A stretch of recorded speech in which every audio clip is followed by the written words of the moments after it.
Jésus. Amen. Amen. Amen. Est-ce qu'on peut encore clamer le Seigneur? Voilà. Nous croyons que dans sa présence, il y a la joie. Et Dieu nous réunit aussi pour vivre la joie de l'éternel. Ce soir, nous voulons continuer encore notre sous-thème. Dieu ne tardera pas. Et nous avons vu une série des sous-thèmes là-dessus. Et donc ce soir, nous continuons encore. Dieu ne tardera pas. Nous avons vu, Dieu ne tardera pas pour sauver. Dieu ne tardera pas pour juger. Dieu ne tardera pas pour exaucer. Dieu ne tardera pas pour venir ou son retour. Et ce soir, nous voulons voir, Dieu ne tardera pas pour guérir. Est-ce qu'on peut acclamer le Seigneur? Alors nous allons prendre un texte biblique du deuxième livre des rois. Et nous lirons le chapitre 5. À partir du verset 3. 2 Rois chapitre 5, le verset 3, il est écrit. Amen. Et elle dit à sa maîtresse, oh, si mon Seigneur était auprès du prophète qui est à Samarie, le prophète le guérirait de sa lèpre. Alléluia. Amen. Nous sommes donc dans l'histoire d'Israël. À partir du livre des rois, les rois qui étaient au trône en Israël. Nous savons déjà depuis 1 roi chapitre 12, Israël était divisé. 10 tribus sont parties au nord. Et deux tribus sont restées au sud. Et tous les rois qui étaient au trône, particulièrement au nord, alors, ces rois-là péchaient contre l'Éternel. Et cela a commencé à irriter le cœur de Dieu. Dieu leur a envoyé les prophètes. Ils n'ont pas voulu écouter ces prophètes-là. Ils continuaient dans l'idolâtrie. Jusqu'à ce que Dieu se décide pour les emmener en captivité. Et donc pendant cette période de livre de roi, alors une jeune sœur, une jeune fille d'Israël va se retrouver servante, on dirait esclave aussi, dans la maison d'un, on dirait un chef, une autorité ou un général syrien. Et ce général s'appelait Naaman. Il était un homme considéré. Il était vaillant, il était fort. Et il avait la considération auprès de son maître. Il avait des moyens. Il avait des grands biens. Naaman, en ce qui concerne la situation sociale, il n'avait pas de problème. Parce qu'on sous-entend qu'une personne qui peut avoir une bonne à la maison, certainement il avait ou elle avait des moyens pour vraiment payer cette bonne. C'est cette image que nous avons aussi présentement dans notre temps. Quand quelqu'un se décide de prendre une femme ménagère, c'est qu'au-delà de son salaire, il a un peu plus. Mais Naaman avait un problème. Son problème, c'est qu'il était lépreux.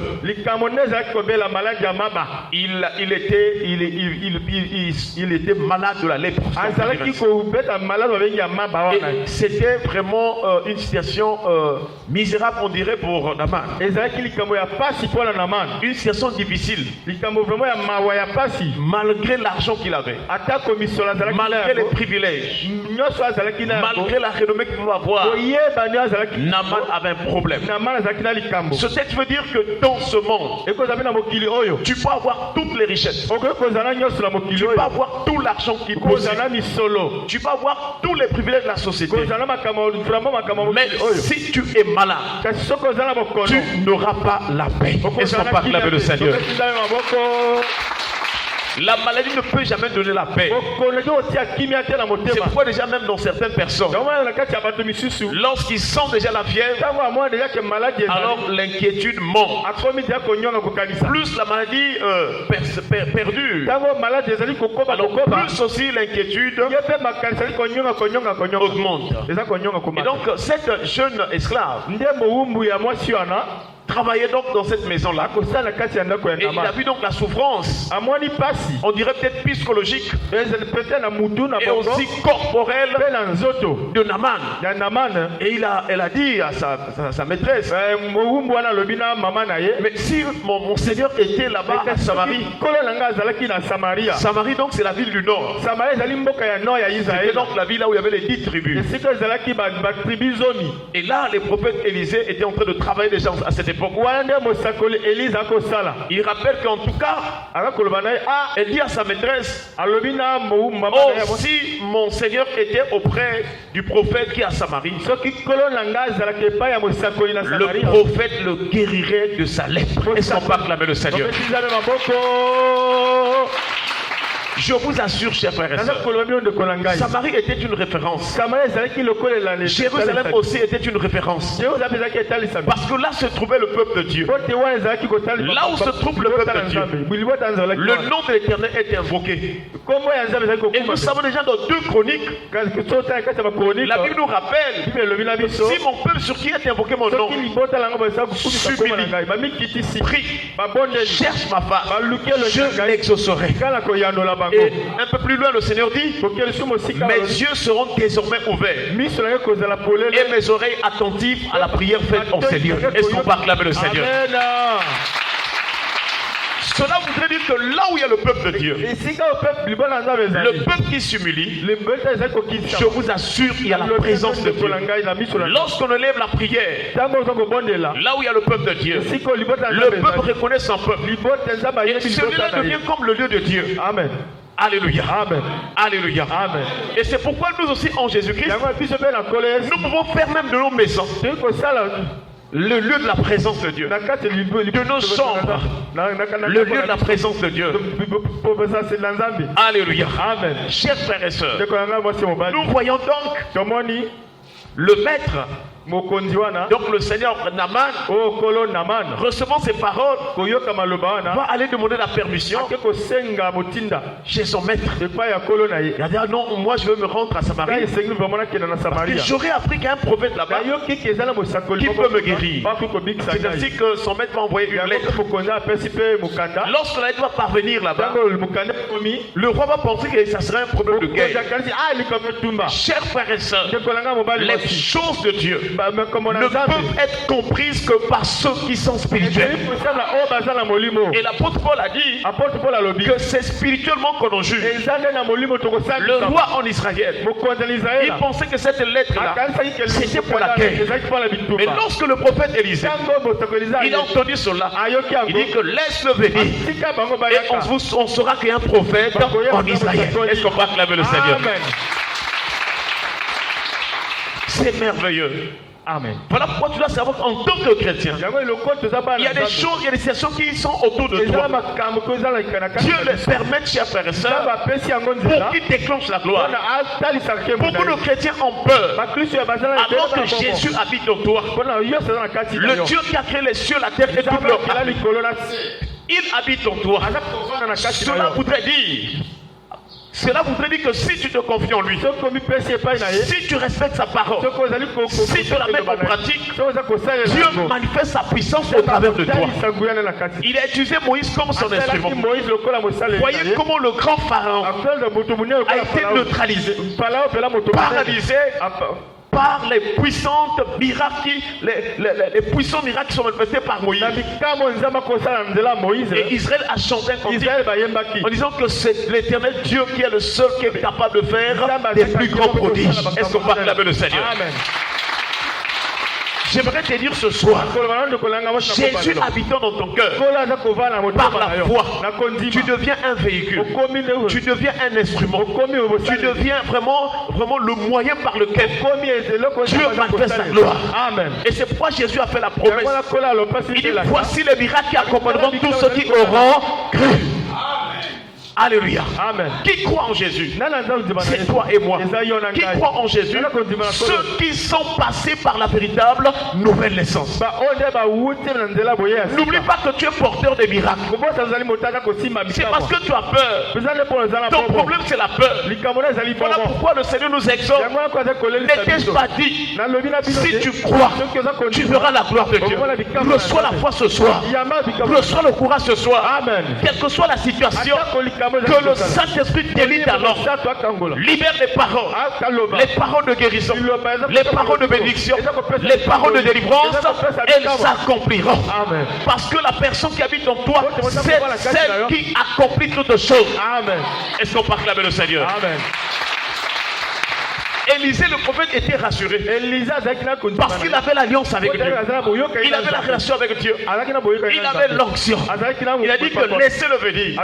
J'aimerais te dire, chers frères et sœurs, si tu ne manifestes pas la puissance, l'onction que Dieu a placée en toi, si tu ne manifestes pas les promesses que Dieu a mises en toi, chers frères et sœurs, tu pourras passer ce monde-là, tu pourras passer cette génération sans faire des exploits.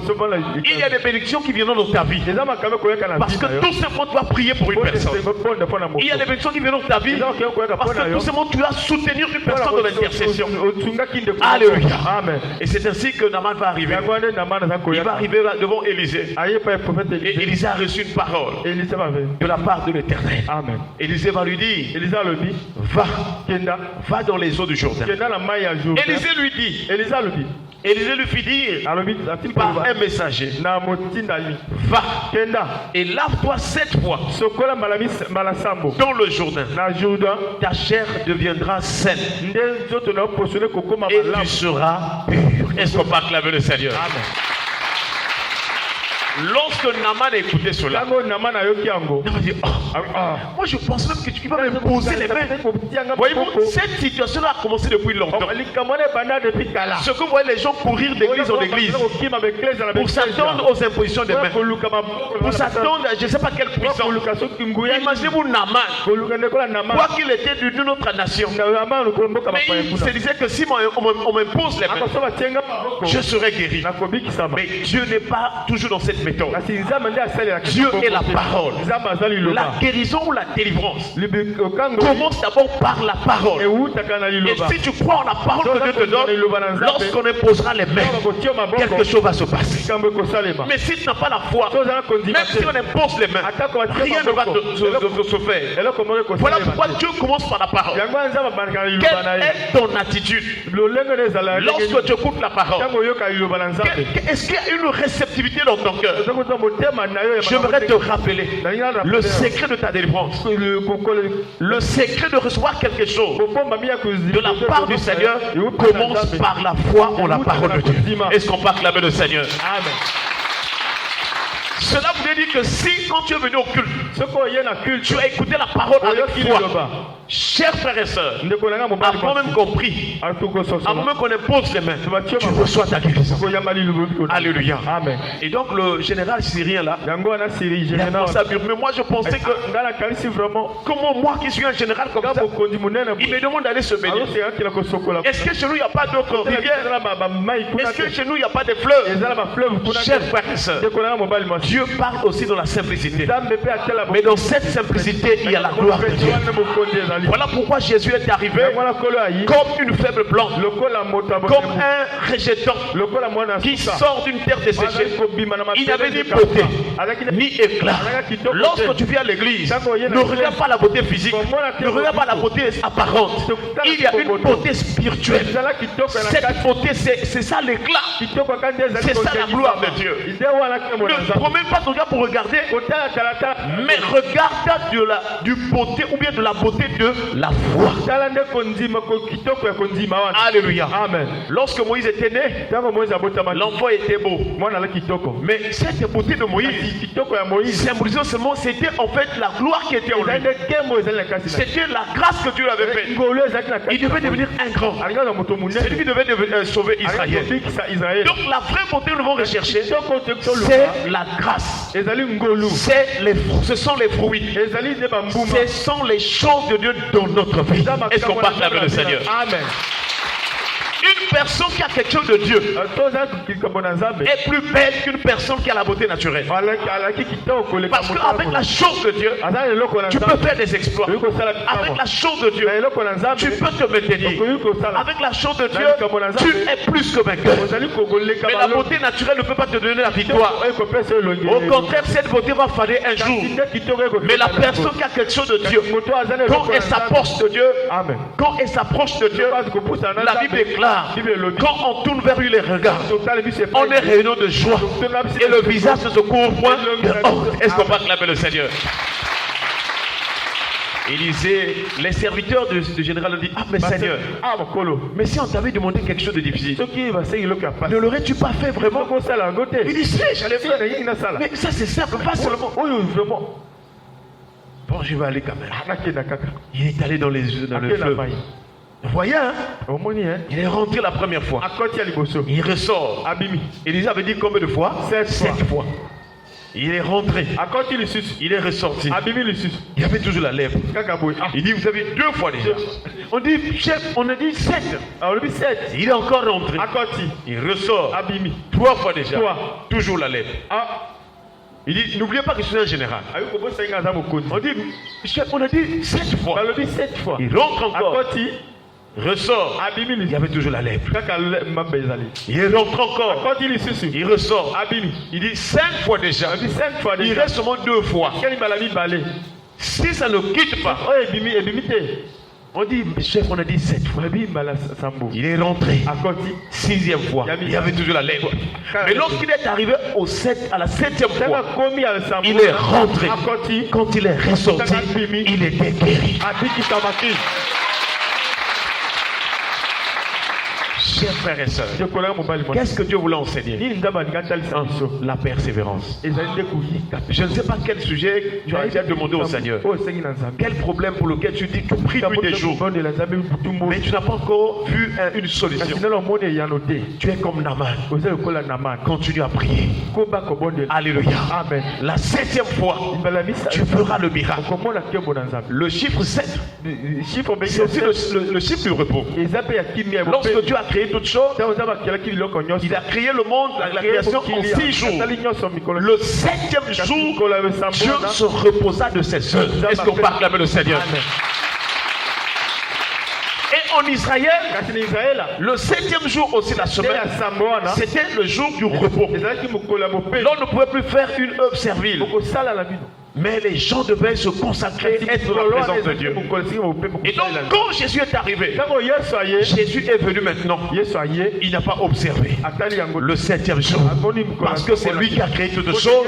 Il est la parole. Et donc, il est le maître même du 7e jour.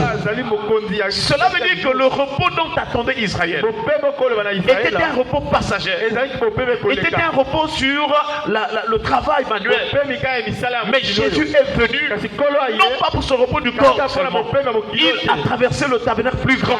Jésus est arrivé pour accorder le repos des âmes. Et ce soir, nous prions que le Seigneur te donne la paix dans ton cœur. Reçois la paix au nom de Jésus.